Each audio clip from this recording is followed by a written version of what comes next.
우리 성도 여러분들 가운데 크루즈 여행을 해보신 분이 계실 겁니다. 크루즈 여행을 오늘 이 시대 하면 그 배가 굉장히 크지 않습니까? 아주 굉장히 큰 배가 있는데 이 배가 아닌데요.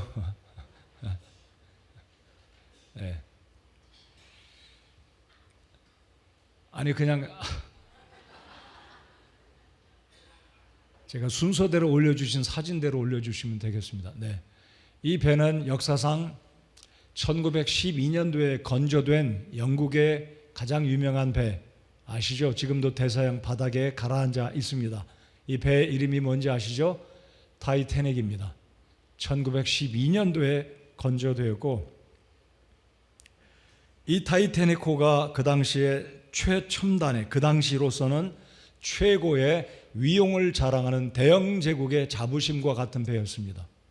그래서 첫 항해를 이제 시작하게 되는데 여러분이 알고 계시겠지만 이 선장이 이 배를 너무나 과신하고 교만해서 이 배가 항해 중에는 반드시 해양의 안전법상 조난이 발생할 때, 위기가 발생할 때 어떤 구명보트를 타고 어디에 가서 피해야 되는지 구조훈련을 다 해야 되는데도 불구하고 선장은 그걸 다 무시했습니다. 그리고 항해가 시작된 3, 4일째쯤 대서양에 큰 빙하들이 떠돌아 다니니 조심하라 라는 경고를 받고도 이 배는 끄떡없을 것이다. 이 배는 하나님도 이 배를 침몰시키지 못할 것이다 라는 교만한 생각을 가지고 있다가 결국은 큰 빙산의 좌초에서 배가 가라앉고 1514명이 사망하는 당시의 세계 최대의 바다에서 일어난 사고였습니다. 근데 제가 소개해드리고자 하는 배는 이 배가 아니고 그 다음 배 보여주십시오. SS 메디나라는 타이타닉보다 2년 후에 만들어진 스팀쉽 메디나라는 배입니다. 제가 이 배에서 1년을 살았습니다. 이 배가 처음에는 양파를 실어 나르는 화물선이었기에 지금도 보시면 배가 거의 바닷속에 많이 가라앉아 있지 않습니까? 근데 이 배를 선교단체가 1978년도에 구입을 하고 이름을 바꿨는데 이 배가 어떻게 바뀌어졌냐면 그 다음 사진 보여주세요. 네, 예쁘게 생겼죠? 화물선에서 배를 개조해서 여객선으로 바꿨습니다. 그 다음 사진 보여주시면 사진이 작아서 잘 안 보이겠지만 연통에는 GBA라는 말이 써 있습니다. Good Books for All. 그래서 이 배는 세계 여러 항구를 방문하면서 배 후미에 보면 지붕이 덮여 있고요. 그 갑판 위에는 수천 권의 책을 전시해서 복음이 없는 그 나라들마다 방문해서 책이 부족한 열악한 제3국이나 후진국들에 방문해서 다양한 교육적인 서적들을 제공하는, 그래서 이 선교선으로 바뀌어지게 되는데요. 이 배를 가리켜서 사람들은 떠다니는 유엔이다라는 별명을 붙여주었습니다. 저는 1987년도에 우리 신학교를 졸업하고 그 이듬해인 88년도에 국제선교단체 OM에 조인해서 28개월을 사역을 했는데 인도와 파키스탄에서 무슬림들을 위한 사역을 하고 그 이듬해 88년도에 이 배에 조인을 해서 선교 사역을 감당하였습니다. 그 다음 사진 보여주시면 이 배에는 약 270명에서 300명가량이 머물며 삽니다. 오늘 우리가 읽은 이 바울 사도가 풍랑을 만났는데 그 배 안에는 276명이 살았는데 제가 1년간 살았던 이 배도 세계에서 약 30여 개국에서 온 다양한 젊은이들, 장기 선교사, 단기 선교사들이 한솥밥을 먹으면서 사역을 감당하였습니다. 이 배의 이름은 SS 메디나에서 둘로스라는 이름으로, 여러분 보시면 앞에 둘로스라는 단어가 이렇게 새겨져 있죠. 이 둘로스라는 말은 헬라어로 노예다, 종이다라는 뜻으로 이 배가 그렇게 이름이 지어졌습니다. 그 다음 사진 한 장만 더 보여주시기 바랍니다. 이렇게 앞에 다 모여서 기념 촬영을 찍었는데요. 이 배는 정말 귀한 사역을 하는데 너무나 노후가 되어서 이제는 인도네시아에 정박해서 호텔로 개조해서 사업에 쓰여지고 있습니다. 제가 이 배를 승선해서 이제 호주에서 조인을 하고 파푸아 뉴기니로 건너가게 되는데 심한 풍랑이 있어서, 사진 내려주세요. 심한 풍랑이 있어서 배멀미를 아주 심하게 했었는데 이제는 그때 적응이 돼서 그랬는지 모르지만 웬만하면 이제 저는 배멀미를 잘 하지 않게 됐습니다. 자, 오늘 설교 본문을 보면 바울 사도가 탔던 배도 알렉산드리아라는 굉장히 큰 배였습니다. 여러분, 추후 1세기가 지나기 전에 276명이 탈 정도의 배라면 얼마나 큰 배입니까? 근데 이 배는 알렉산드리아, 이집트의 북쪽에 있는 알렉산드리아에서 곡물을 싣고 이태리로, 로마로 가는 이 곡물을 운반하는 수송선이었고, 그 배의 선주와 선장이 이득을 남기는, 그러니까 군사를 실어 나르는 배라기보다는 이 화물선으로 곡물을 실어 나르는 큰 배인데, 이 배에 죄수들이, 그리고 로마의 군병들이, 그리고 선장과 선주와 바울의 일행 세 사람이 배를 탔는데 모든 숫자가 276명이었습니다. 이게 굉장히 큰 배이죠. 오늘 설교를 통해서 우리 성도 여러분들 가운데 최근에 아니면 근래에 들어서 여러분의 삶 가운데 고난을 만나 마치 여러분의 인생의 폭풍 가운데 있다, 광풍 중에 있다라고 생각되시는 분은 오늘 말씀을 통해서 우리 주님께서 여러분들의 마음을 위로하시고 오늘 본문을 통해서 주님이 주시는 말씀으로 힘을 내시고, 이 광풍은 어떤 의미가 있는가, 왜 우리의 인생에는 이런 폭풍이 다가오는가 생각하시면서 주님을 바라보시고, 이 광풍과 인생의 고난 가운데 여러분이 처해 있지만 힘내시고 승리하시고 바울과 함께 하셨던 우리 주님은 여러분과도 함께하고 계신다라는 것을 믿고 주님 바라보시면서 힘내시고 승리하시기 바랍니다. 자, 이제 본론으로 들어가겠습니다. 여러분, 우리 인생의 광풍이라는 것은 누구에게나 발생합니다. 누구에게나 예외가 없습니다. 꼭 나에게만 있는 게 아니라 모든 사람에게는 인생 중에는 적어도 한두 번 이상은 인생의 폭풍우가 다가온다라는 겁니다. 어떤 분들은 지나갔을 수도 있고, 어떤 분은 이미 폭풍우 가운데 있고, 어떤 분은 지나갔지만 또다시 1년 후에 아니면 10년 후에 이 광풍은, 이런 폭풍들은 또다시 우리가 원치 않지만 찾아올 수 있다라는 것입니다. 여러분, 그렇게 인정하십니까? 모두 다 경험합니다. 남녀노소를 물어나고 초등생이든 어른이든 할머니든 할아버지든 우리 인생에는 우리가 원치 않지만 이 폭풍우는 늘 찾아오게 마련이다라는 것입니다. 그렇다면 피할 수 없는, 부정할 수 없는 우리 인생 가운데 다가오는 이 고난을 어떤 자세로 우리가 겪어내고 승리할 것인지 오늘 본문의 말씀을 통해 주님의 성령께서 여러분 모두에게 감동해 주시기 바랍니다. 오늘 제가 이 설교를 하기 전에 바울 사도가 타고 있던 그 배가 어떤 경로로 이태리 로마까지 올라갔는지 한번 살펴보겠습니다.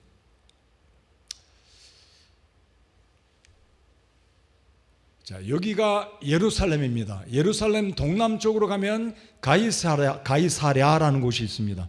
가이사랴는 당시에 로마 해군들이 주둔하는 굉장히 큰 항구였습니다. 바울 사도가 이 가이사랴 지역에서 2년간 구류를 당했는데, 구류를 당한 이유는 바울 사도가 유대인들에게 복음을 전하고 예수 그리스도는 성경의 기록처럼 죽으시고 장사 지낸 바 되었다가 사흘 만에 부활하셨다, 그 부활하신 예수 그리스도를 믿어야 구원받는다라고 증거할 때 유대인들이 이런 복음을 증거하는 이런 허황된 이야기를 전하는 저 바울이라는 자는 살려둘 수 없는 인물이다 해서 죽이려고 작심을 한 이 많은 유대인들이 있었습니다. 결국 바울이 붙들렸고 결국 목숨을 잃어버릴 위기 가운데 있었는데, 당시의 법은 로마 시민권자는 반드시 사형에 처하기 전에 재판을 받아야 되는 법이 있었습니다. 그래서 바울은 죄가 없지만 사형에 처할 위기 가운데 있었기 때문에 바울이 자신의 로마 시민권의 명예를 걸고 카이사에게 소송을 합니다. 나는 죽을 죄가 없으니 나 정정당당하게 카이사 앞에서 재판을 받겠다. 나에게 재판을 받도록 하시오. 그래서 이 사실을 알았던 로마의 백부장은 이 유대인들의 폭동을 잠재시키고 바울을 로마까지 보내서 재판을 받기로, 그래서 바울이 가이사랴에서 북쪽으로 올라가 시돈에 잠깐 들렸다가 북쪽으로 올라가 이 무라라는 항구를 거쳐서 이쪽 지금 보시는 대로 터키, 제가 투월치라고 중국 습관이 나와서 투월치라고 하는데요. 이 튀르키의 해안을 따라 이쪽으로 나와서 다시 여기 이제 크레테 섬 남쪽으로 내려와서 동그라미가 있는 이 항구가 아름다운 항, 미항이라는 곳입니다. 근데 바로 보시면 이 크레테 서쪽에 노랗게 제가 색을 칠해 두었는데요. 여기에 더 큰 항구가 있었습니다. 베니게라는 항구가 있었는데 바로 이 선장과 선주는 바울이 경고를 합니다. 이번 항해를 출발하게 되면 굉장히 위험할 것이니 과동하고 갑시다. 겨울을 보내고 갑시다. 근데 이 미항이라는 곳은 항구가 작았습니다. 그러니까 276명이 먹을 것을 조달받기도 필요한 물자나 여러 가지를 공급받고 이 작은 항구에 이 알렉산드리아 호라는 큰 배가 정박하기는 위험하니까 이 선장과 선주는 여기 노란색 베니게 항구로 옮겨가려고 합니다. 근데 옮겨갈 때 남풍, 순풍이 부니까 야, 우리 그냥 항해를 시작했으니 그냥 가자. 근데 이것이 문제가 시작됐습니다. 이 미항을 떠나서 크레테 항구 이 연안을 따라 해안가로 쭉 가려고 했는데 갑자기 돌풍이 불어서 유라클루돈, 옛날에 우리가 들었던 개역성경에는 유라골라, 이 바람은 이 크레테 섬에 2100m가 되는 굉장히 높은 산이 있었는데요. 이 산이 동쪽 남쪽으로 이렇게 산맥이 있기 때문에 이 산맥에 따라 기류가 갑자기 발생하면 이 지중해 이 바다에는 엄청난 바람이 불어서 배들이 굉장히 어려움을 당하게 됩니다. 그래서 그 당시만 해도 이제 11월이 지나면 로마 제국의 이 전체 이 지중해 연안에서는 지중해 항을 다니는 배들이 항해를 안 할 정도로 11월부터 그 이듬해 2월까지 3월 초까지는 항해를 안 하는 것이 상식이었습니다. 굉장히 위험하기 때문에.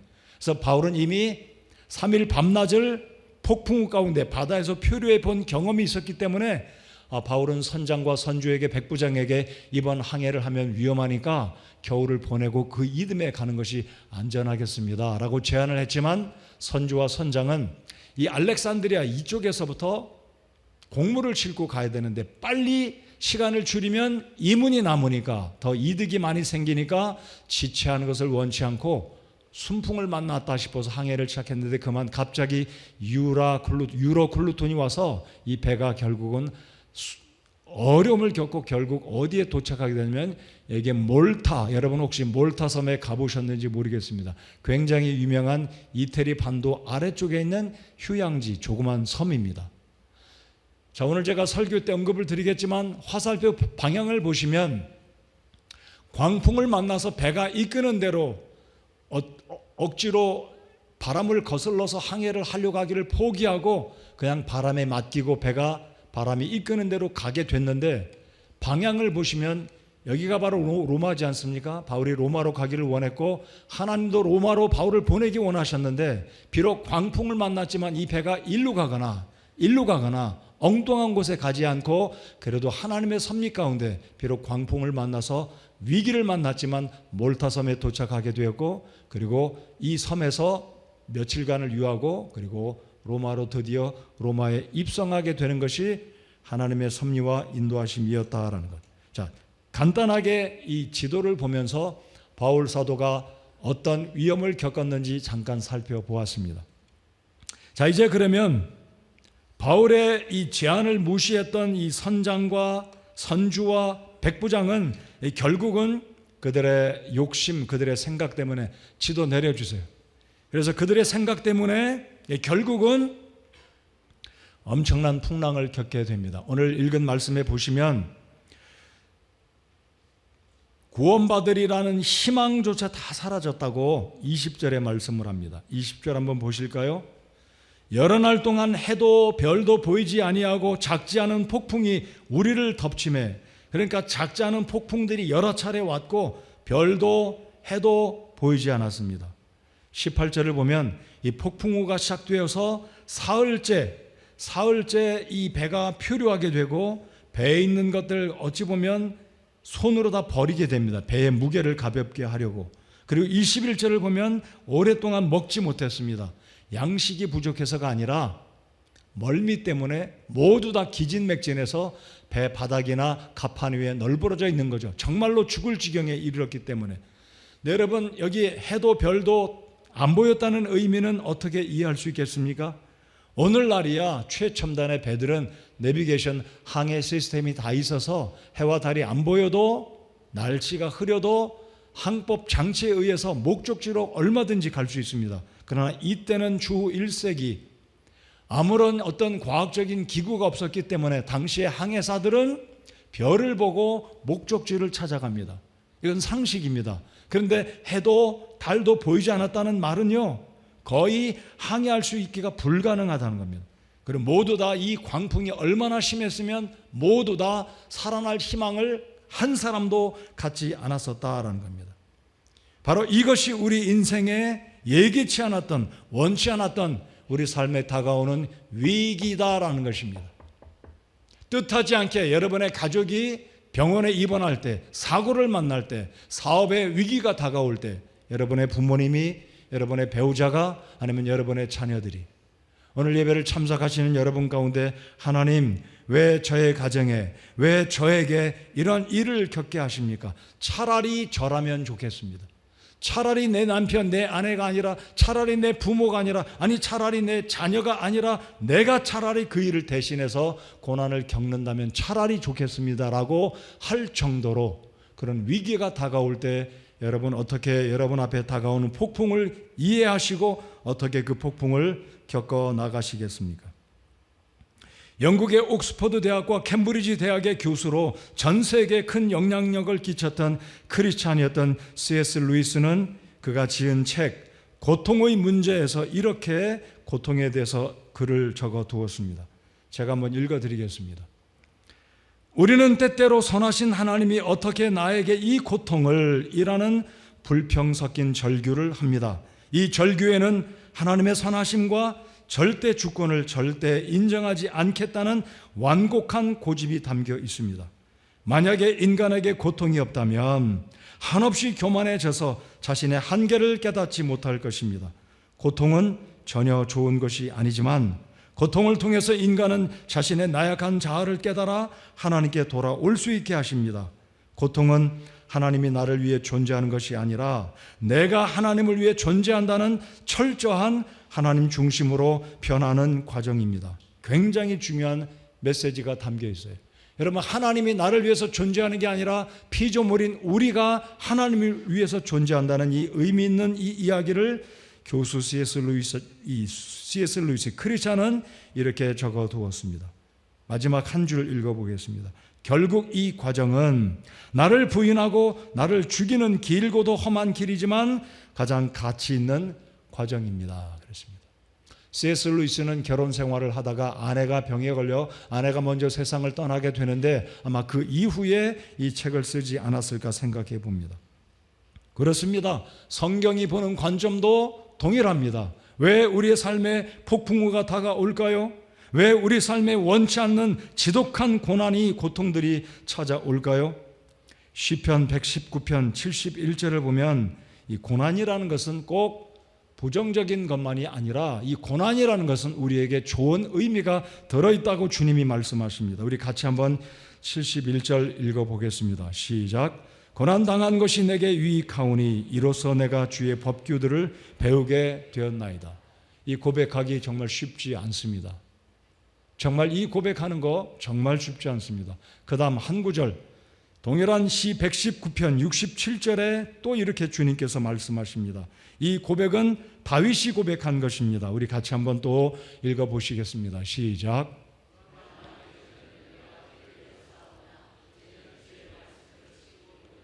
그렇습니다. 우리가 영적으로 철이 들기 전에는, 고난당하기 전에는 모든 일들이 잘 되니까 우리 인생이라는 게 내 뜻대로 되지, 내가 능력이 있으니까, 내가 실력자니까, 나 같은 환경과 여건에 있으면 이 인생 문제없이 살아갈 수 있다는 우리의 교만한 이 착각을 깨 부수기 위해서 하나님께서 고난당하기 전에는 우리가 길을 잃었다. 그러므로 고난을 당한 이후에 정신을 차리고 우리가 한없이 연약한 존재라는 것을 인정할 때 결국 전능하신 하나님 앞에 교만하지 않고 우리 겸손하게 주의 능력을 의지하게 된다라는 고백을 다윗이 기록한 것입니다. 여러분, 광풍 중에 폭풍우 가운데 있을 때는 오늘 본문에 기록되어진 이 바울의 일행들이 아무것도 할 게 없었습니다. 그 폭풍우가 얼마나 거세였으면 사람이 할 수 있는 것은 아무것도 없고 오히려 바람에 맡기고 바람이 부는 대로 배를 맡겨서 그냥 흘러가게, 그것이 최선의 방법이었기 때문에. 그래서 배 안에 있는 사람들은 21절 이하에 보면 아무것도 먹지 못하고 몸도 마음도 지쳐서 거의 살아날 수 있겠다는 희망을 품은 사람이 아무도 없었습니다. 여러분, 이 글을 기록한 사람은 바울이 아니라 누가였습니다. 여러분, 27장 1절을 보면 우리라는 표현이 나오는데요, 이 바울 사도의 로마까지 여행 가운데 의사 누가가 동행하고 이 광경을 누가가 기록한 겁니다. 자, 그러니까 이 광풍이라는 것은 특정한 사람에게만 다가오는 게 아니라 살아있는 인생들 모두에게는 남녀노소를 물어나고 모든 사람에게는 크고 작은 차이가 있겠지만 모든 사람에게는 이 광풍, 고난의 문제가 늘 찾아온다라는 것입니다. 자, 그래서 이 바울 사도가 탄 이 배가 비록 광풍을 만나긴 했지만 로마로 가는 경로에서 크게 벗어나지 않고 하나님이 로마로 바울을 보내시기 원하셨고, 또 바울 사도 자체도 본인 자신도 로마까지 들어가는 것이 그의 바울 사도의 이 인생 가운데 가장 큰 비전 가운데 하나였다라는 것. 근데 하나님께서는 폭풍 가운데서도 이 배를 그쪽 방향으로 인도하고 가시니까 결국 우리 하나님은 우리의 인생 가운데 고난을 보내셔도 고난 가운데서도 우리가 원하고 바라는 방향으로 인도해 가시는 신실하신 하나님이다라는 것을 믿고 위로받는 우리가 되어야 하겠습니다. 성도 여러분들, 고난은 절대로 나만 겪는 게 아닙니다.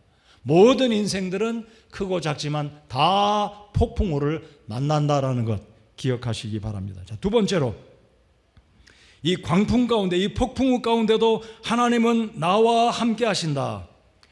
여러분, 이 말씀으로 위로 받으시기 바랍니다. 절대로 나를 버리지 않으시는 하나님, 나와 함께 하신다. 폭풍우 가운데 우리 주님이 나와 함께 하신다는 것을 이 아침 시간에 확신하시는 여러분 모두가 되시기 바랍니다. 우리 옆에 있는 분께 그렇게 이야기해 봅시다. 폭풍 가운데 주님이 형제와 자매와 함께 하십니다. 위로해 주시기 바랍니다. 하나님이 함께 하십니다.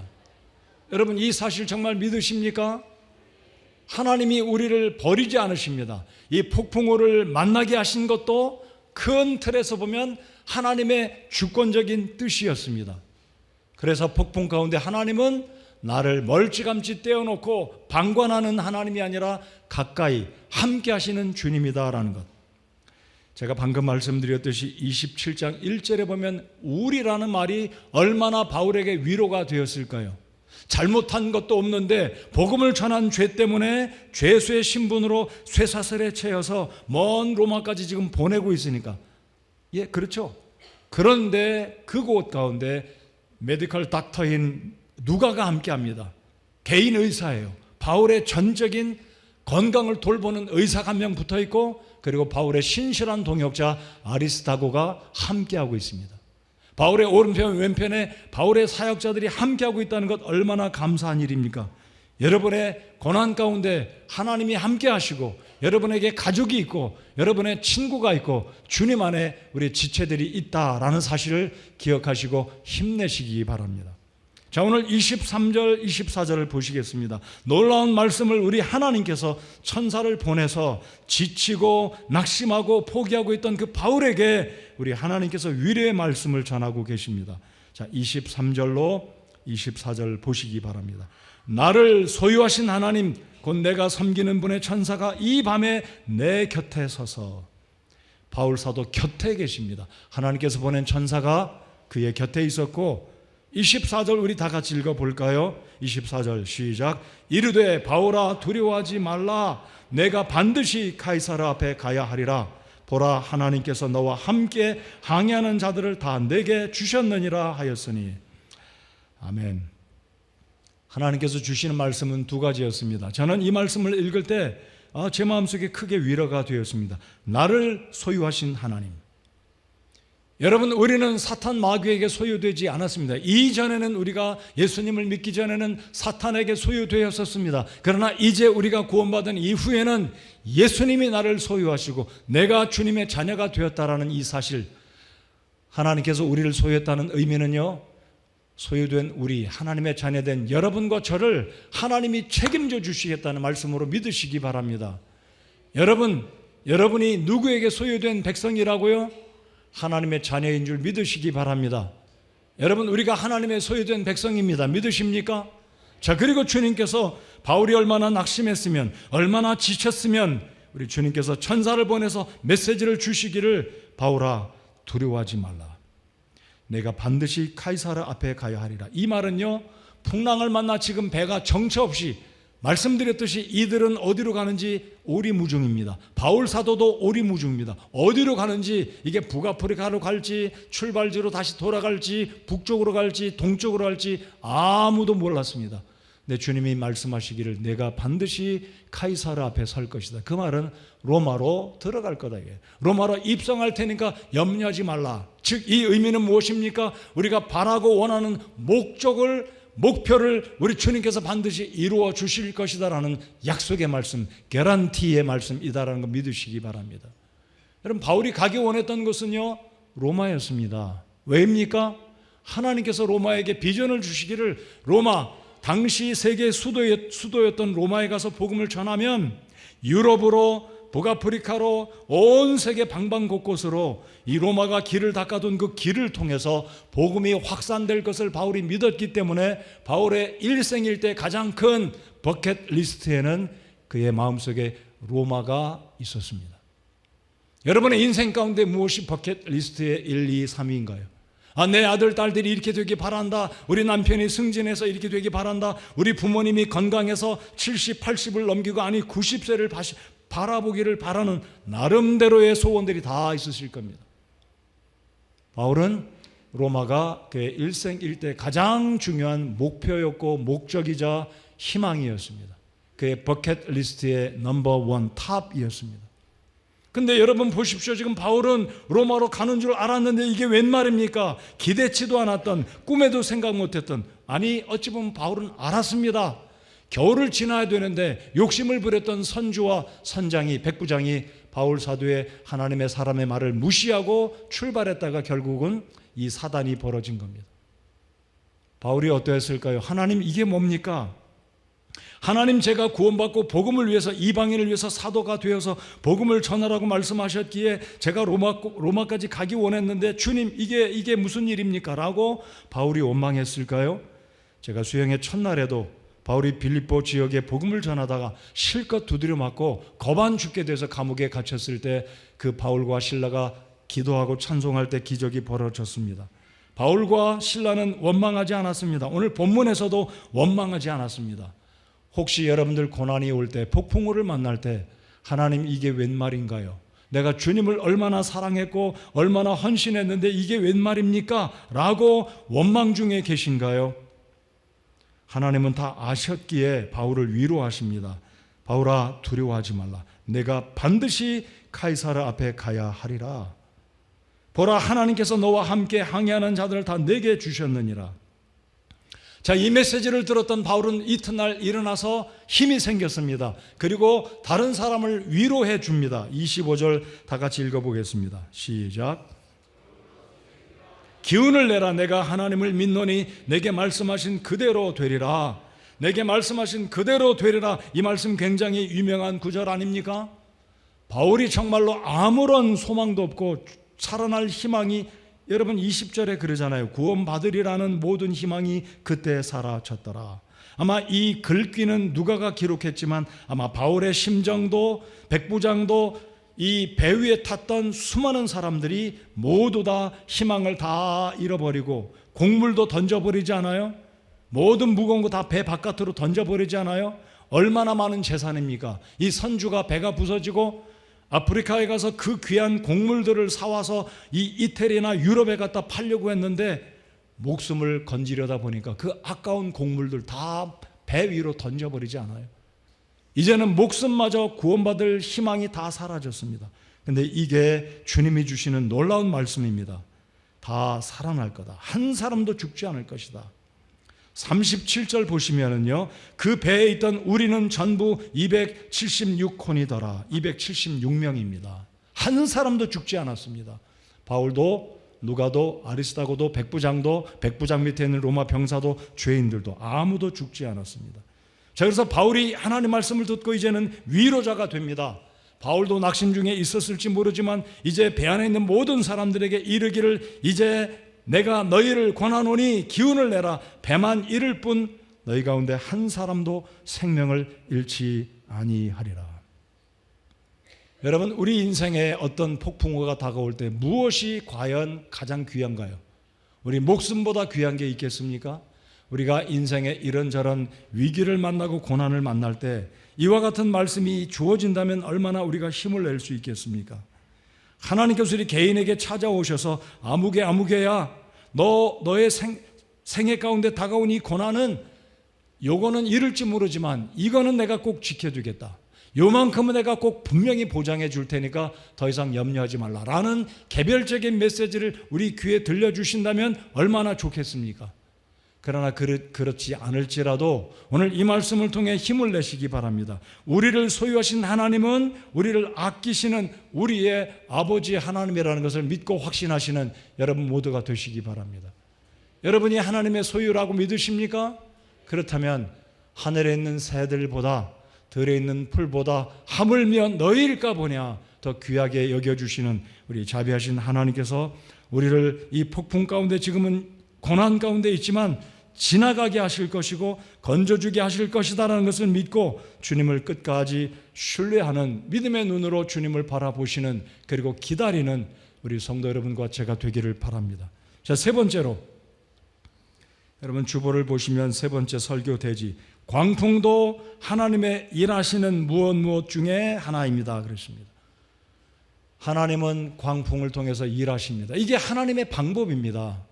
우리로 하여금 하나님을 의지하게 만들고 하나님의 기쁜 뜻을 배워서 주님을 더욱더 의지하고 하나님의 전능하심을 경험케 하고 우리가 고난 가운데 인내하고 원망하지 아니할 때 결국은 이 고난의 시기를 다 지나가게 하시고 우리 주님께 영광을 올려드릴 수 있는 그때가 분명히 돌아올 것을 믿고 이 광풍을 통해서도 하나님은 일하신다라는 것을 기억하고 확신하시기 바랍니다. 여러분, 이 갑자기 만난 이 유로클루돈 또는 유라콜라라는 것은 제가 아까 말씀드렸듯이 이 바울의 일행들이 크레테 해안가를 따라 가까이 근접해서 항해를 시작했지만 남풍이 불어서 야, 우리 잘 됐다, 이 남풍이 우리를 로마까지 인도하겠다라고 생각했는지 모르지만 갑자기 유로클루돈, 북동풍의 거센 돌풍이 오기 때문에 결국 이 배가 한도 끝도 없이 조류를 만나 결국은 풍랑을 만나 오리무중으로 빠지게 됩니다. 자, 그렇다면 오늘 본문을 통해서 우리 생각해 보기 원하는 게 있습니다. 자, 그러면 우리 인생 가운데 왜 폭풍우가 다가오느냐라는 것입니다. 왜 우리 인생 가운데는 이 광풍, 이 고난이라는 게 찾아오느냐, 고난의 원인이 무엇이냐, 세 가지로 생각해 보겠습니다. 첫 번째는 저와 여러분의 인생 가운데 이 광풍이 다가오는 것은 우리의 욕심 때문입니다. 마치 요나가 하나님의 명령을 피해서 반대로 다시스로 니느웨에 가서 복음을 전해야 되는데 다시스로 가기 위해서 배를 타고 도망을 가게 되는데 전능하신 하나님은 요나가 탄 그 배에 광풍을 몰아와서 결국 요나가 물에 던져지게 되지 않습니까? 이러한 광풍은 징계의 광풍입니다. 죄로 말미암는 광풍입니다. 여러분의 삶 가운데 고난이 올 때 잘 생각해 보십시오. 기도하면서 말씀을 읽고 묵상하면 성령께서 보여주시고 깨닫게 해 주실 것입니다. 여러분의 폭풍 가운데 있다면 그 폭풍의 문제가 뭔지 냉철하게 기도하면서 주님의 뜻을 구한다면 하나님께서 보여주시고 깨닫게 해 주실 것입니다.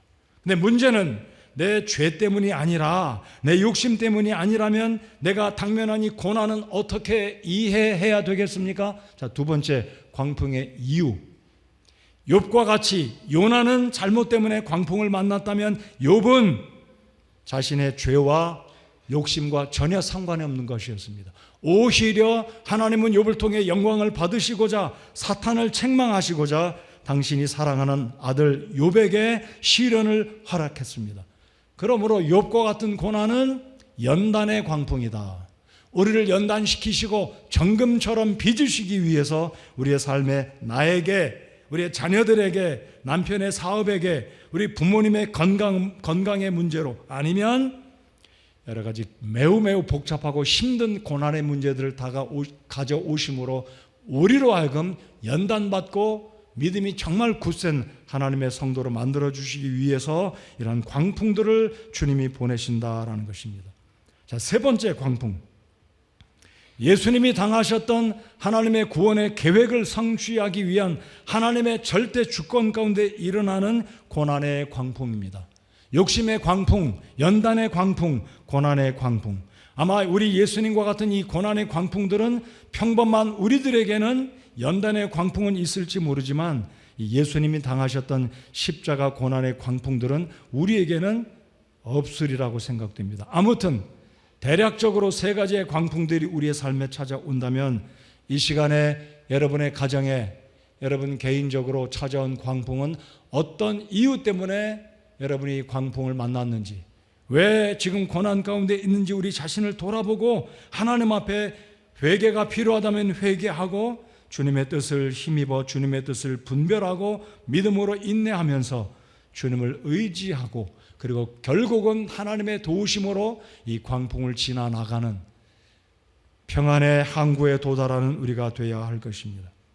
아까도 제가 말씀을 드렸듯이 바울이 탄 배가 결국 선장과 선주와 백부장의 욕심으로 말미암아 이들이 시간을 단축하고 더 빨리 로마로 가기 위해서 순풍을 만났다 싶어서 욕심에 이끌려서 항해를 시작했는데 결국은 이들이 배가 파손되고 건했던 모든 곡물들은 다 사라져 버립니다. 간신히 목숨만 건져서 276명이 멜리데 섬에, 몰타 섬에 도착하게 됩니다. 그리고 이들이 결국은 3개월을 체류하고 이 섬에 있는 보블리오라는 아버지, 어찌 보면 이 섬에 있는 아마 추장이라고 할까요? 이 섬에서 가장 명망이 있는 사람을 치료해주고 이들에게 복음을 전한 것이 하나님 아버지의 또 다른 우리가 이해하지 못했던 놀라운 섭리였다라는 겁니다. 그래서 하나님은 이 섬에 있는 영혼들에게 복음을 전하고 결국 방향은 크게 어긋나지 아니하고 결국 바울이 탄 이 배는 부서졌지만 또 다른 배를 만나게 됩니다. 28장 11절에 보면 그 섬에서 겨울을 난 알렉산드리아, 이제 고난을 겪고 나니까 겨울을 다 보냅니다. 꼼짝 못하는 거죠. 워낙 폭풍우가 심하고 바람이 센 지중해를 건너갈 수 없기 때문에 결국은 봄철이 왔을 때 알렉산드리아의 배를 타고 또 다른 알렉산드리아에서 출발했던 배를 타고 가는데 그 배의 기호는 카스토르와 플룩스다라. 하나님께서 배를 예비하셨습니다. 여러분, 배가 오지 않는다면 이들은 276명이 꼼짝없이 이 배 안에 갇혀서 지내야만 했습니다. 근데 하나님의 놀라운 섭리는 봄이 왔을 때 하나님이 배를 보내주셔서 이 276명의 모든 사람들이 배를 타고 이 섬 주민들이 먹을 것을 제공해서 계속해서 항해를 가고 항해를 시작해서 14절에 보면 로마를 향해 역시 순풍의 돛을 달고 로마에 당도하게 되는 모습을 봅니다. 여러분, 우리 인생에는 이와 같은 뜻하지 않았던 고난이 다가옵니다. 그럴지라도 하나님의 뜻을 분별하고 원망하기보다는 하나님, 내가 당면한 이 폭풍 후 하나님의 뜻이 무엇인지 분별하고 기도하고 인내하는 가운데 감사함으로 주님의 뜻에 우리 인생을 맡겨드리면 하나님은 시편에 있는 말씀처럼 우리를 소원의 항구로 인도하시는 분이 여러분과 저의 아버지 하나님이다라는 것을 믿고 확신하시기 바랍니다. 성도 여러분, 여러분의 인생 가운데 오늘 이 시간 현재 어떤 광풍, 어떤 폭풍우를 만나셨습니까? 이렇게 한번 적용해 볼까요?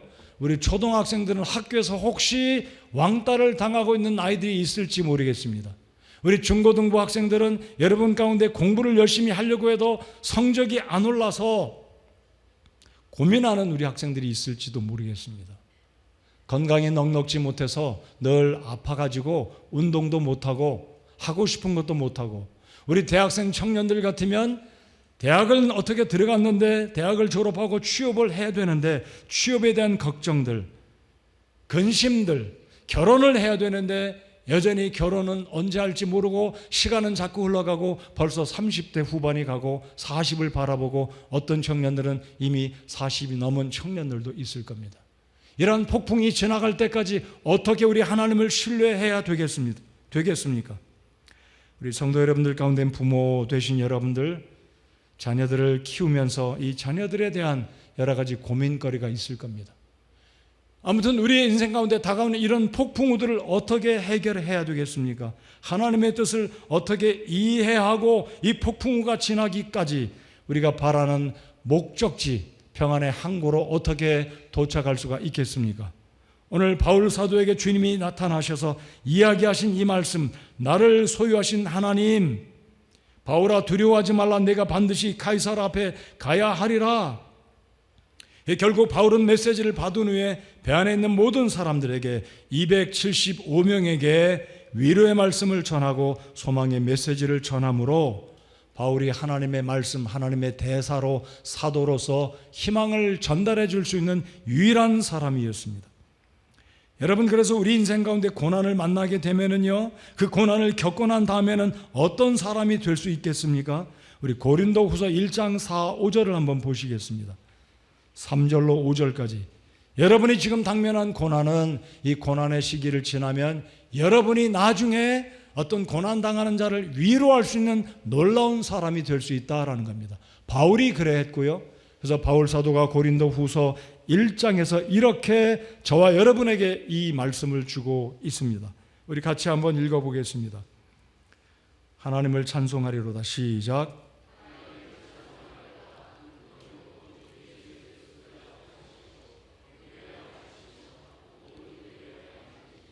그분께서 우리의 모든 환난 중에서 우리를 위로하심은 우리 자신이 하나님께 위로받을 때 얻는 위로를 힘입어 우리가 어떤 고난 중에 있는 자들도 능히 위로하게 하려 하심이라. 그리스도의 고난이 우리 안에 넘치는 것 같이 우리의 안위도 그리스도로 말미암아 넘치는 도다. 아멘. 여러분, 우리가 이 고난을 잘 통과하고 우리 위로의 하나님을 경험하고 나면 그 다음에 우리 주변에 있는 우리의 가족들, 친구들, 성도들 누군가지만 위로해 줄 수 있다는 거죠. 그냥 경험 없이 머리로만 위로하는 것은 효력이 없습니다. 그러나 실제로 나도 그런 유사한 고난을 겪어봤기 때문에 그 아픔을 안다라고 내 경험을 이야기해 주면 지금 당면한 고난 가운데 있는 자들이 위로를 받고 위로의 하나님께 돌아올 수 있게 된다라는 놀라운 간증을 바울 사도가 다시 고린도후서 1장 3절에서 5절까지 이야기해 주고 있습니다. 그러므로 우리 인생의 고난과 폭풍 가운데 있을 때 여러분 어떻게 대처해야 하겠습니까? 하나님은 신실하시다. 하나님은 절대로 나를 버리지 않으신다. 하나님은 오늘 이 고난의 현장에서 나와 함께하고 계신다는 것을 확신하시기 바랍니다. 그리고 인내하면서 주님이 건져주시는 그 마지막 긴 터널을 빠져나오기까지 주님 바라보고 기도하고 말씀 붙들고 인내하면 주님께서 궁극적으로 우리를 건져주실 것입니다. 말씀 한 구절을 읽고 오늘 설교를 마치겠습니다. 이사야 55장 8절 9절에 하나님께서 이렇게 말씀하십니다. 내 생각들은 너희 생각들과 같지 아니하며 내 길들은 너희 길들과 같지 아니하니라. 주가 말하노라. 하늘들이 땅보다 높음같이 내 길들은 너희 길들보다 높으며 내 생각들은 너희 생각들보다 높으니라. 여러분, 하나님의 말씀이 진실로 그러하다라고 아멘 하실 수 있으신가요? 그렇습니다. 하나님의 생각은 우리가 다 헤아릴 수 없어요. 이해 못합니다. 지금은 이해 못합니다. 그러나 뒤를 돌아보면, 내 인생 뒤를 돌아보면 하나님이 그렇게 하셨구나, 지금은 감사할 수 있다라고 말할 수 있는 것이 우리의 인생입니다. 그 순간이 오기까지 인내하면서 주님 바라보시고 힘내시는 우리 성도 여러분들 모두가 되시기 바랍니다. 우리 함께 일어나서 주님을 찬양하겠습니다.